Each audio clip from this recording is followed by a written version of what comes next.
Bonsoir à toutes et à tous et bienvenue sur la chaîne Adventiste Réunion Channel en ma compagnie Mike Gigant. J'espère que ça pète la forme de votre côté, moi ça va nickel. Vous imaginez, on arrive bientôt à la fin de la semaine déjà. C'est fou. Mais bon, arrêtons de parler de choses qui fâchent. La veille, on a vu que l'on peut vivre sans Jésus, mais que ça rimait à rien.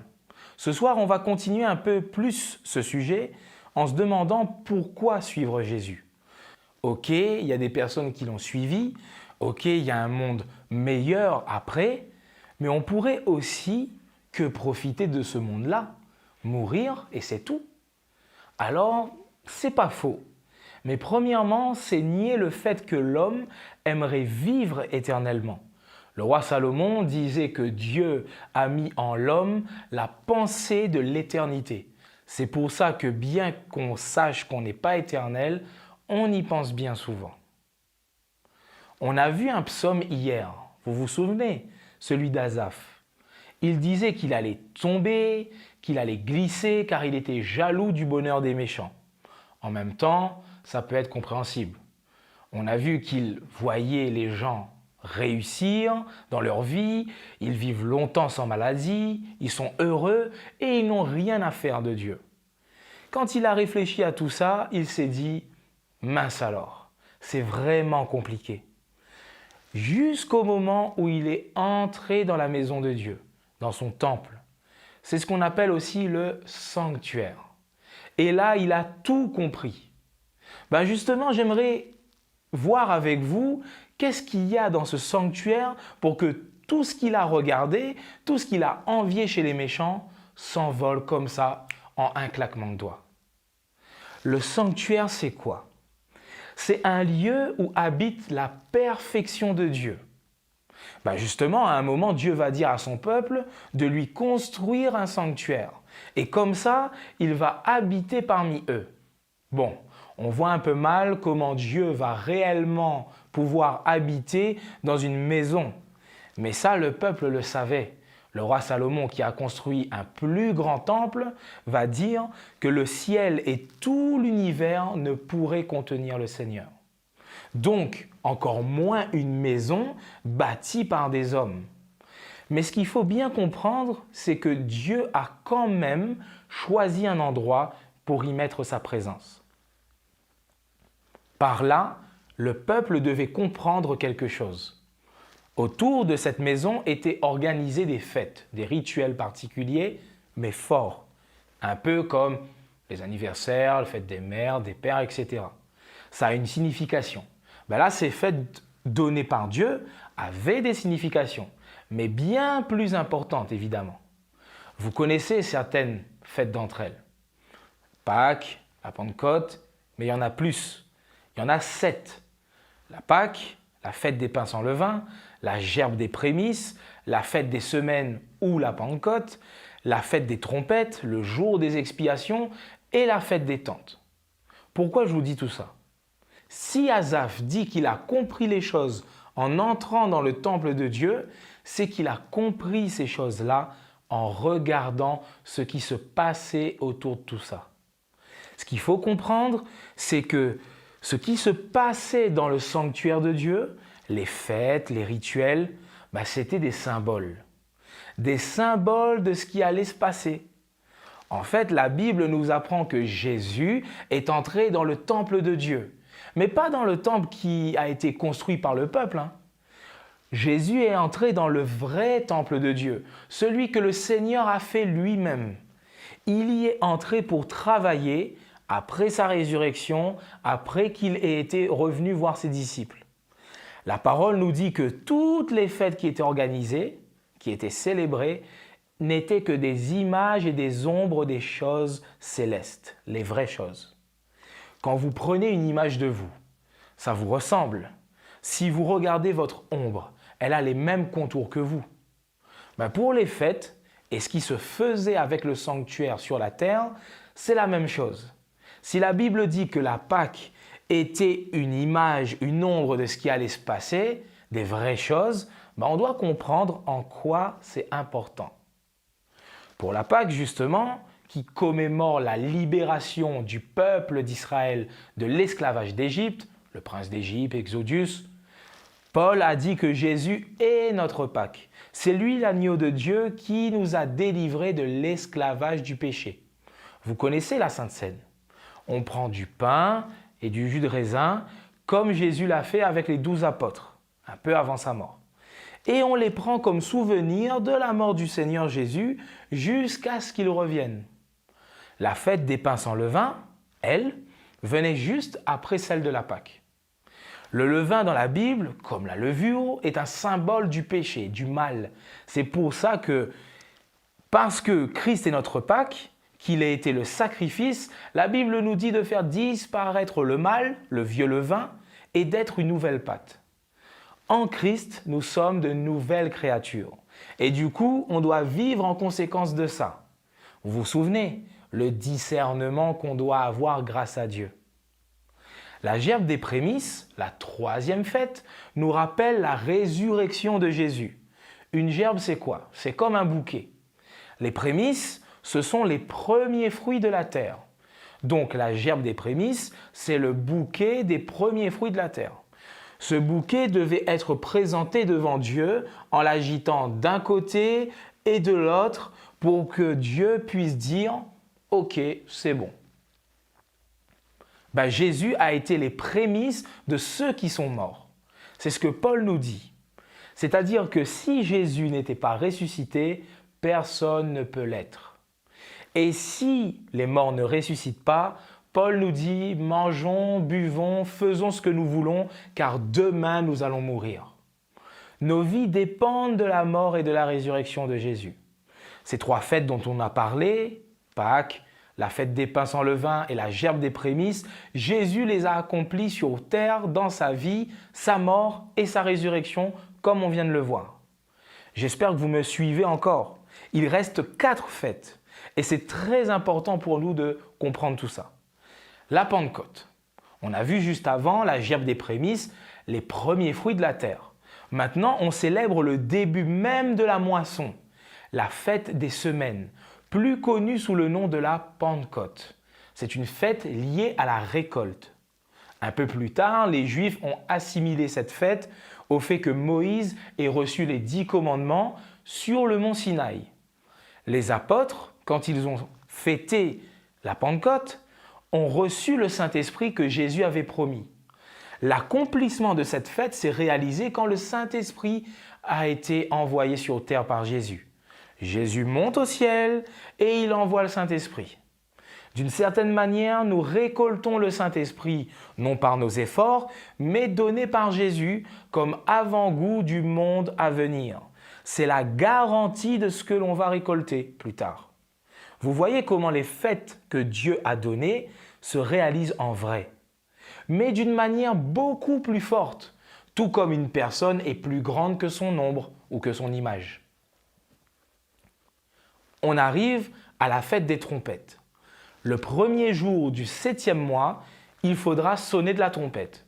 Et c'est à peu près tout. Oui, bon, on offre aussi des sacrifices ce jour-là, on ne travaille pas ce jour-là, mais rien de vraiment plus particulier pour ce jour de fête. Pourtant, ce jour est vraiment important, même si quand on regarde ce qui se passe, on ne dirait pas. Après cette fête des trompettes, il reste 2 fêtes. 2 fêtes qui sont dans le même mois, le 7e mois. Et si on sonne justement des trompettes au début du même mois, c'est parce que les 2 dernières fêtes sont super importantes. Et n'oubliez pas, ces fêtes-là doivent se réaliser en vrai. En fait, il faut savoir qu'on est en plein dans une des fêtes, des dernières. L'avant-dernière fête, celle du jour des expiations. Certains l'appellent aussi le grand pardon. On sait exactement quand est-ce que cette fête a commencé. Mais bon, déjà que ce n'est pas évident toute cette histoire de fête, je ne vais pas vous expliquer comment on sait qu'elle a commencé à ce moment-là. Mais si vous êtes intéressé par ça, on pourrait voir ça un jour peut-être dans une autre vidéo. Vous nous le dites en commentaire.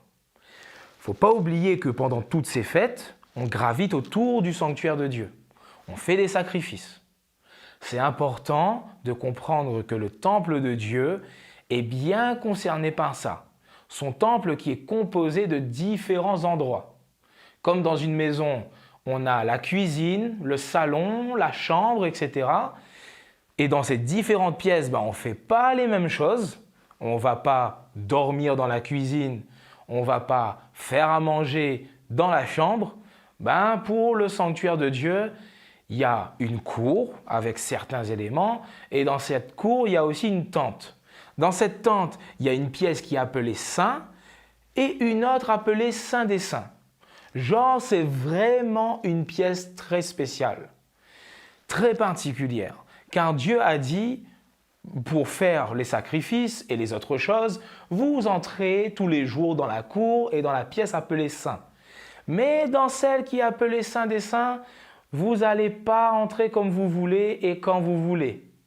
Vous entrerez une seule fois par an.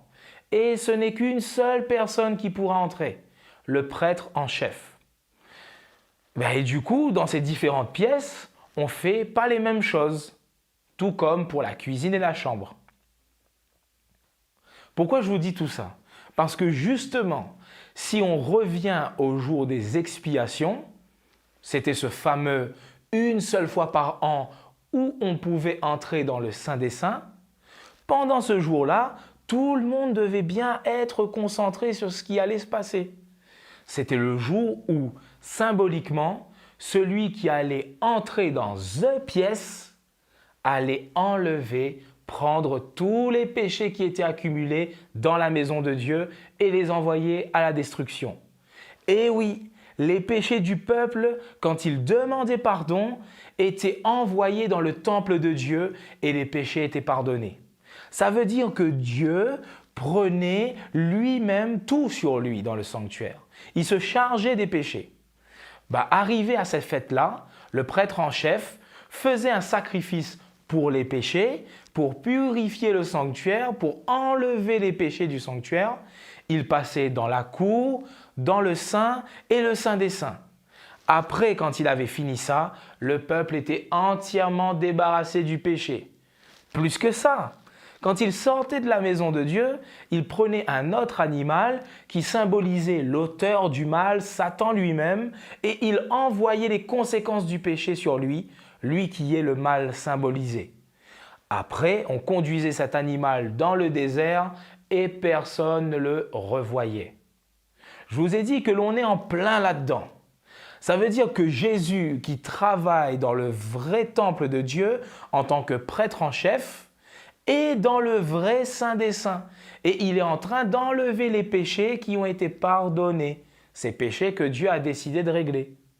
Il va bientôt en mettre les conséquences sur Satan, mais pas que, sur ceux aussi qui font le mal, qui n'ont rien à faire de l'amour de Dieu et de son pardon. Vous comprenez mieux pourquoi Asaph dit que quand il est entré dans le temple de Dieu, tout d'un coup il a compris. Il a compris que Dieu travaillait d'arrache-pied pour sa création. Vous imaginez tout ce plan que Dieu a fait pour nous, pour qu'on puisse revenir à lui? Enfin, la dernière fête, c'est la meilleure. C'est celle que j'espère que nous tous on va vivre, la fête des tentes. C'était une fête joyeuse où on se rassemblait, tout le peuple, dans le repos et la paix. Cette fête, nous allons la célébrer avec le Seigneur quand il reviendra nous chercher. Si on n'a pas en considération tout ce plan-là, ça se peut que l'on ne comprenne pas pourquoi on souffre, que l'on n'arrive pas à avancer. Mais quand on commence à avoir ça en vue, là, c'est plus la même chose. Pourquoi suivre Jésus? Je dirais qu'il faut le suivre car il n'a pas hésité à nous suivre. Oui, à nous suivre. Regardez, Dieu a tout créé parfaitement, comme on a vu, et c'est l'homme qui a désobéi et entraîné le péché, la mort et le mal. Et qu'est-ce que Dieu a fait, lui? Il a prévu tout ce plan pour nous sauver de cette galère, alors que notre destin se résumait à la mort. Dieu n'a pas voulu nous laisser comme ça. Il aurait pu se dire « Mais je les avais bien dit de ne pas faire ça. Maintenant, tant pis. » Non, il n'a pas dit ça. Il s'est embarqué dans cette galère avec nous. Jésus, le Fils unique de Dieu, est descendu du ciel et il est venu sur notre terre en devenant un homme. Donc, il nous a suivis. Et quand je dis suivis, c'est pas qu'il a péché. Vous avez bien compris. Mais c'est pour dire qu'il ne nous a pas laissés. Qu'il est descendu, qu'il est venu habiter avec nous. Quand il est monté au ciel, croyez pas qu'il nous a laissés. Il a envoyé son Saint-Esprit et en plus, lui, il travaille pour notre salut dans le temple de Dieu. Il est dans un grand moment actuellement, dans le Saint des Saints. C'est le moment où jamais de regarder à lui, de demander pardon pour que quand il retirera les péchés qui se sont accumulés, les vôtres aussi soient enlevés et effacés à tout jamais. Oui, tout jamais. Satan peut dire ce qu'il veut. Si vous suivez Jésus, vous vous préparez à un avenir meilleur. Le sanctuaire, temple de Dieu, nous montre qu'alors que nous n'avions pas mis Jésus dans notre plan de vie, lui nous a mis en plein cœur de son plan de sauvetage.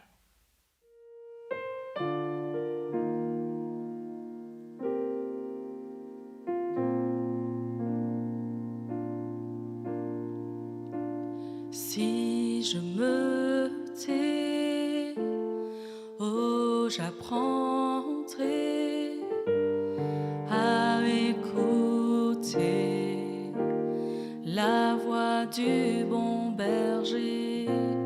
Quand je l'entends, oh, je comprends qu'il a payé pour ma liberté. Quand je t'ouvre mon cœur, je te vois, Seigneur. Quand je t'ouvre mon cœur, je t'entends me parler, et ta voix dans mon cœur toujours demeure, et ta vie à chaque heure coule comme un torrent. Si je me tais, oh, j'apprendrai à écouter la voix du bon berger. Quand je l'entends, quand je comprends qu'il a payé pour ma liberté. Quand je t'ouvre mon cœur, je te vois, Seigneur. Quand je t'ouvre mon cœur, je t'entends me parler, et ta voix dans mon cœur toujours demeure, et ta vie à chaque heure coule comme un torrent. Quand je t'ouvre mon cœur, je te vois, Seigneur. Quand je t'ouvre mon cœur, je t'entends me parler, et ta voix dans mon cœur toujours demeure, et ta vie à chaque heure coule comme un torrent, et ta vie à chaque heure coule comme un torrent. Oui Seigneur, nous avons vu que tu as préparé un plan bien défini pour nous sauver. Et ce plan-là, si nous ne le comprenons pas, nous allons avoir du mal pour avancer dans nos vies et pour te choisir. Oui, aide-nous à comprendre que même si tu n'es pas physiquement avec nous sur terre, il y a ton Saint-Esprit et que tu travailles pour nous dans le temple. Pardonne nos péchés et aide-nous à comprendre bien cela pour qu'un jour nous puissions aussi être avec toi et faire cette fête des tentes et habiter avec toi pour toujours. Tout cela, nous te le demandons au nom de Jésus. Amen. J'espère, mes amis, que ce soir, le sujet n'était pas trop complexe, car il est tellement important pour nous de comprendre le plan de Dieu. Et ce plan se réalise dans son sanctuaire. N'hésitez pas à faire des retours dans les commentaires et en chat. La publication de ce soir dans vos stories sera « Je suis entré dans le temple de Dieu et je ne veux plus en sortir ». Hashtag choisis ta story. Je vous souhaite une bonne soirée avec Jésus dans le temple de Dieu par la foi et surtout, n'oubliez pas, faites du bien autour de vous.